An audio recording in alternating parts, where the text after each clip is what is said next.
First race weekend of the FIA Endurance European Touring Car Cup for 2014, supporting the World Touring Car Championship. And after dry qualifying on Saturday, a soaking wet track Sunday morning, 10 degrees of temperature, Martin Haven and James Nash watching the action as the turbocharged Chevy Cruisers that dominated in qualifying start from the front. But James, in these conditions, it's anybody's bet what might happen, because these cars are new to most of the drivers. Yeah, these cars are very expensive, and they're brand new, so they don't want to do much damage. But these conditions, I wouldn't want to be them here now. This looks quite treacherous compared to what they've done in qualifying and tested on throughout the weekend. Yeah, Nikolai Karamchev takes the lead from pole position. Igor Skut's right behind him, but it's a lot of scrambling around. In fact, Skut's didn't make a good enough start. He's got Franz Engstler tucked up in second place, and that's Engstler's experience. You know, he's been racing rear-drive BMWs for probably decades, multiple, so he knows what to expect. These guys with their ex-World Touring Car turbocharged cruisers, I'm not sure any of them have even run them in the wet, so this is a real voyage's discovery for them. Yeah, one thing we do know is they're very good. Yeah, so, you know they're very good, yeah.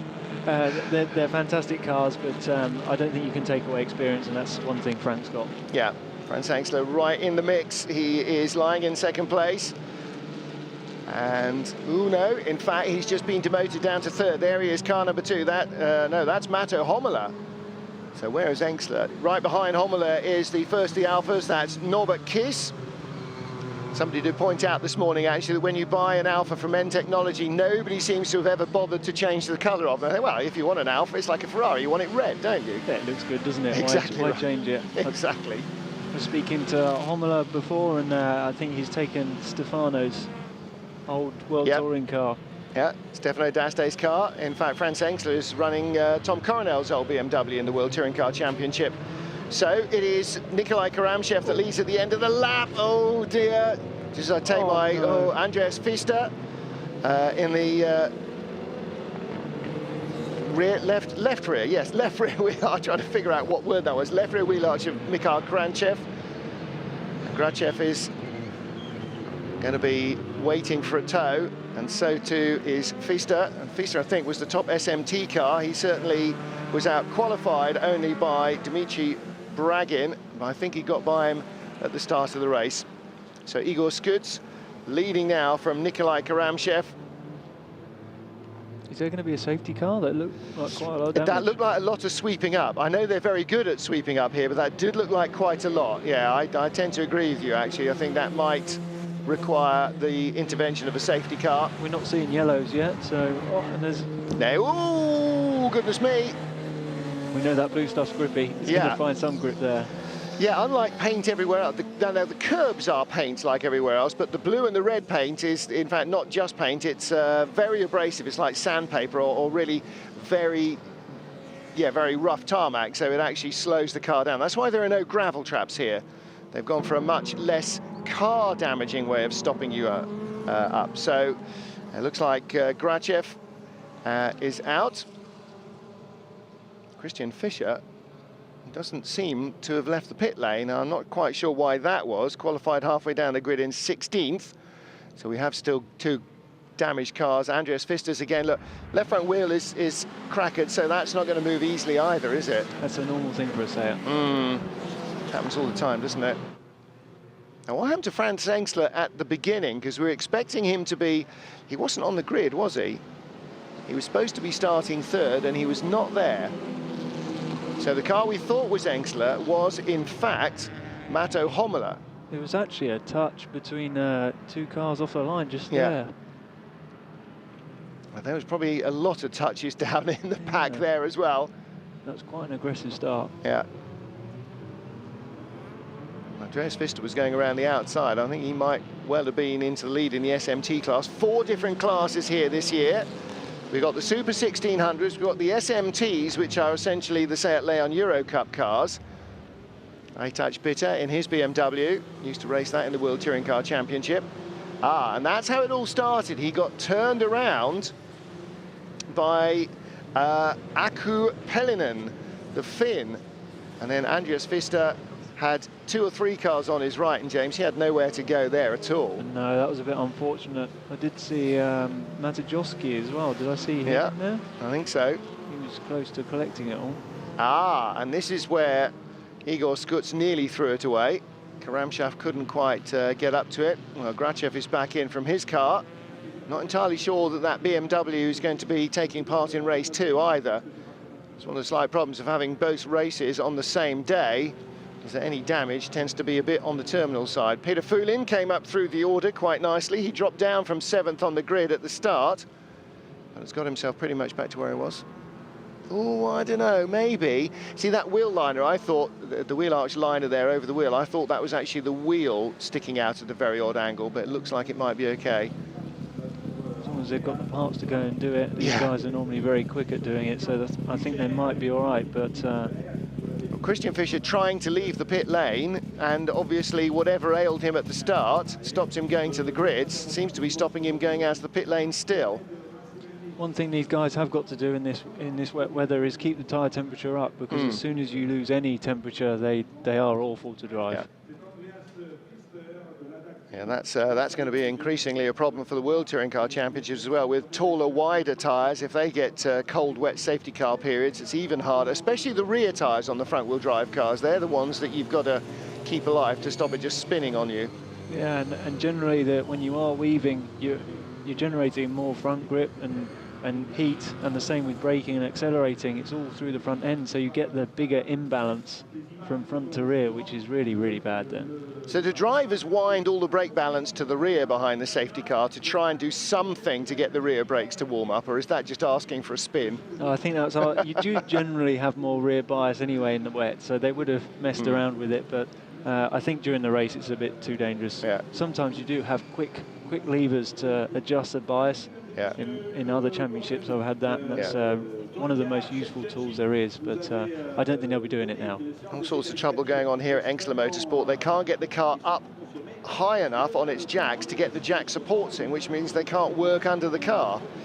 Anyway, we are now up from 14 to 16 race laps. We have the ability to add up to 2 laps to allow for some lost under a safety car.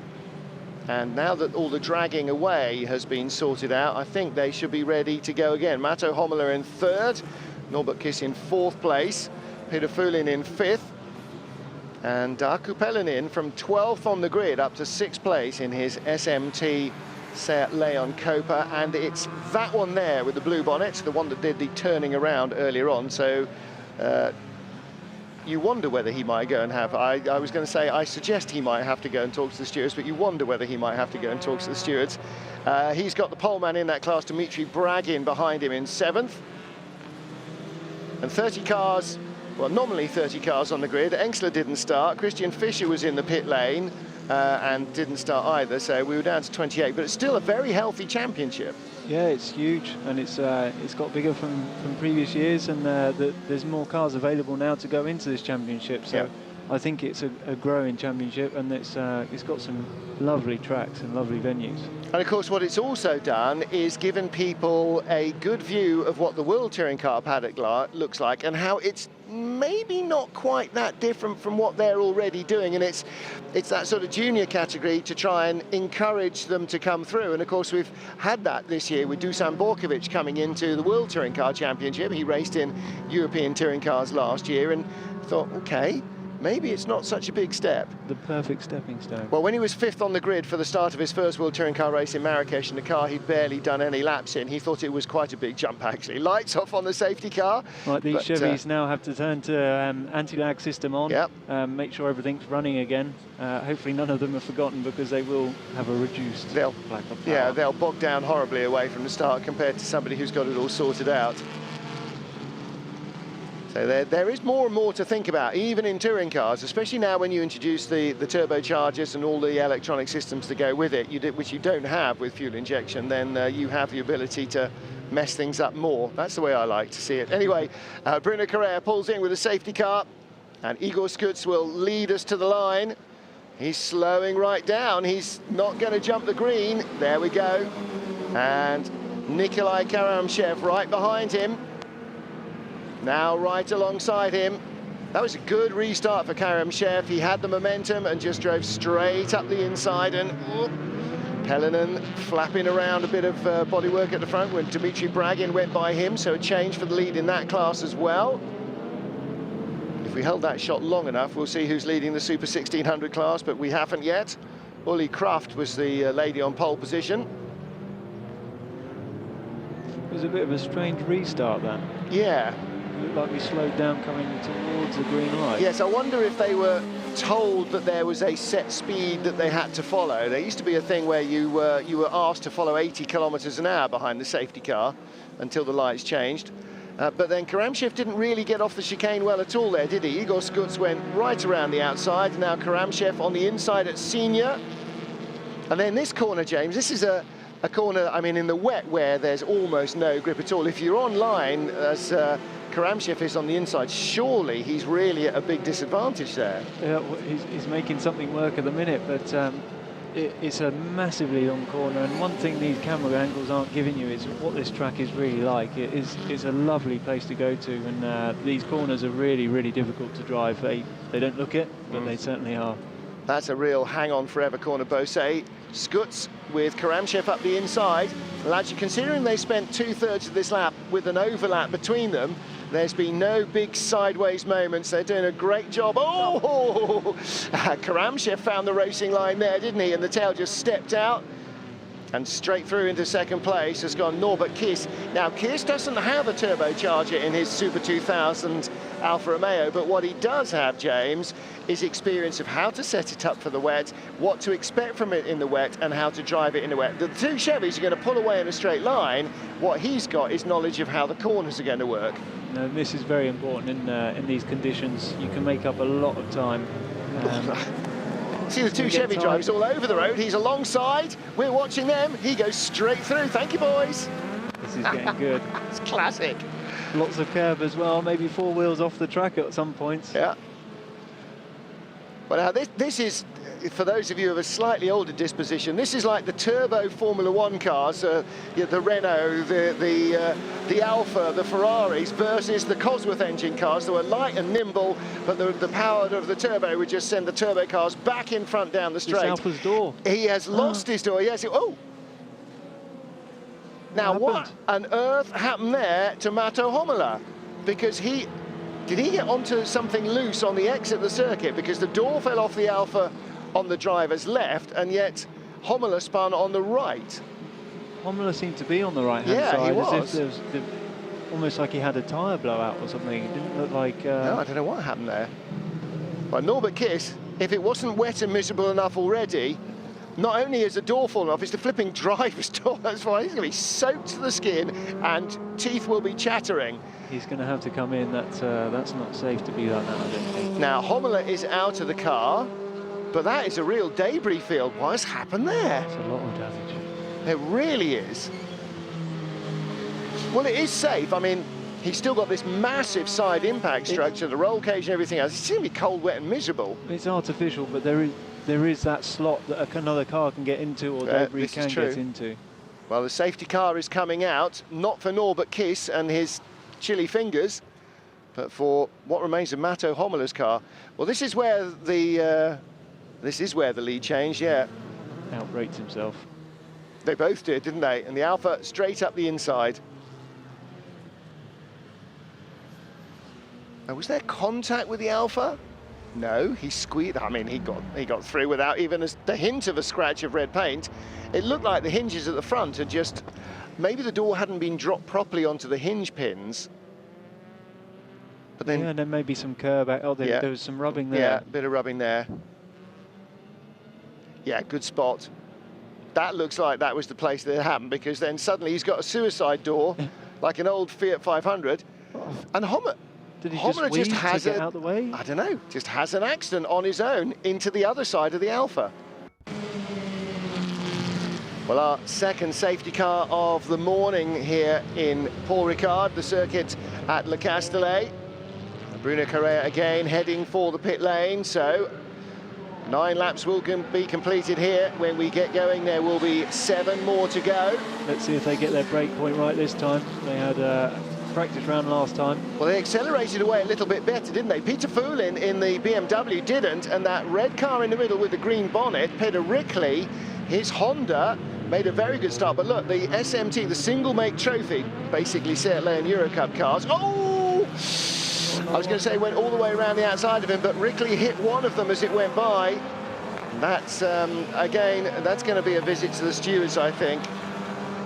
Not great news for Sergei Ryabov, the Russian Bears racing team. The first Russian team to come into World Touring Car Championship. In fact, they started in the European Touring Car Championship. They're on Honda Accords. One of their drivers, a certain Viktor Shapovalov, who is now the team boss of the Lava Sport team. And we got Peter Foulin right up there with these turbo cars. As we were saying before, the wet conditions will really help him and his chances, because it's drivability more than pure power. Power does always help. But what it is, of course, is these two guys in the lead are trying to win the race, but they're basically throwing the car off because neither of them are actually paying attention to the messages they're getting or not receiving the messages they're being given. And there you go. Even as I'm saying it, Karamshev just goes far too fast. And Peter Rickley, now he ought to know better. He knows, okay, they're all going off. There's oil down, isn't there? Or something. Ooh, now then, is that what Matto Homolo went off on? If somebody's engine has suddenly decided to lose oil, was that what Homolo went off on the straight, I wonder? it was all that grease holding that door on. Holding the door on, Lubing it so it doesn't squeak. Yeah, well, Sergei Ryabov. I think his car's A-OK, but he certainly got nudged. Oh, there's another one as well. Has it just got really wet, or maybe it's tyre temperature? Maybe they've just lost a lot of temperature. Well, there is that. They've had two safety cars and not many racing laps in between. Yeah, but then they're losing the front, not the back. None of them are spinning. They're all understeering off or just driving off. See, this is only one that you're going to answer afterwards, isn't it? Anyway, Igor Skuts leads, Peter Foulin in second place, Nikolai Karamshev back up to third. Pellonen in his debut in the series in fourth place, but keep off the curbs. Do they not have wet tracks in Finland? Do they not learn this stuff? It's a fairly normal one to stay off in the wet, isn't it? A white line. And he held the slide, no dramas, because he's, of course, a Finnish driver. So Maleyev in fifth, Maciejowski up to sixth, but wow. That was a long way off. That was a long way off, wasn't it? Here's our Super 1600 class.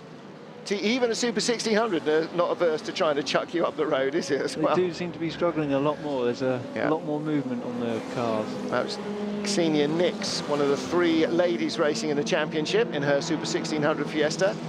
Now the class is all identical Fiestas now. There used to be two different ages of Fiesta, but they're now the 16-valve car. And all but one run by the same team, Ravenol. And there's Norbert Kiss. He's obviously decided that exposure is going to set in or something. I didn't see him get a black flag. Maybe he just decided he... You see, now the other thing is, now, and this sounds funny because you're in a car with a windscreen, but I wonder if his visor was misting up. Yeah. Because if you have a visor, cold, wet air coming in... And it will be sucked in at that point as well, so it's cause a big problem. Good little battle going on here. Where was Maleyev on the grid? I've now lost him completely. Yeah, I knew he was a long way down. 18th place he was on the grid. He's now in fourth spot. And again, there's experience. These guys have been racing those cars for several years. Mind you, curbs. Yeah, so is Peter Foulin. He was almost using the spectator areas, actually.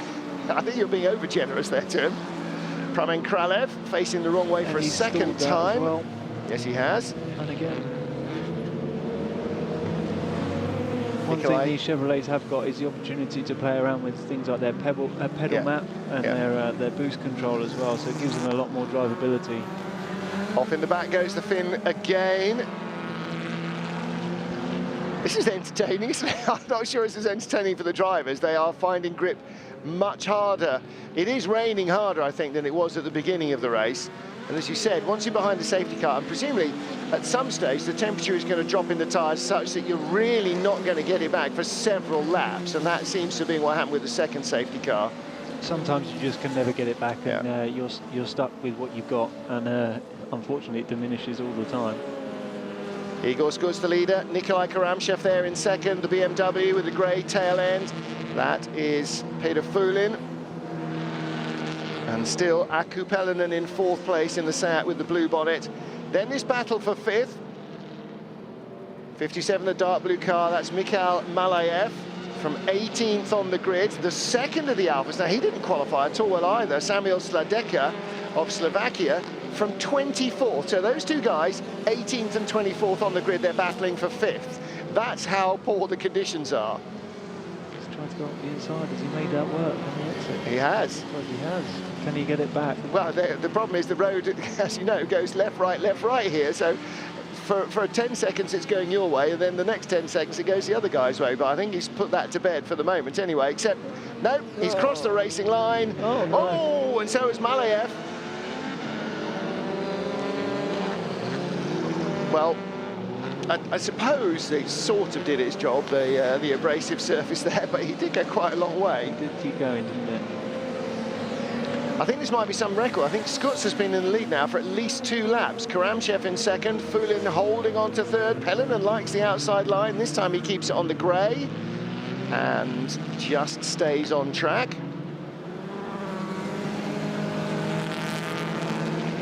It is pretty tippy-toey, isn't it? Yeah, they've got to work hard for this, and different cars will start to come in at different times. These Seats we saw last year, they're always very good in the wet. They're very drivable.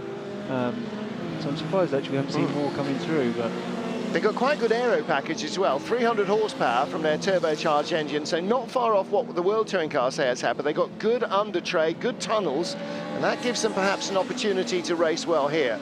Fulin got better drive off the chicane.